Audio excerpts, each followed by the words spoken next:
My name's Lewis James Phillips. I'm a large format photographer.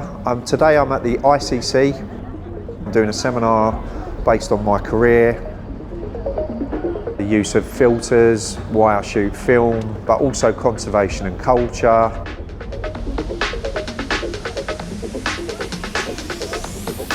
I've just recently returned from a trip from Italy and Poland.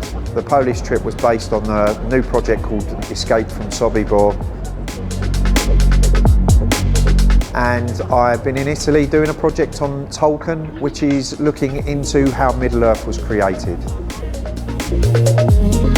I've also been working on that in Wales, and I've been using format high-tech filters for most of these projects because I love the diffusion filters and the way that they create nice atmospheric feel for the finished negatives.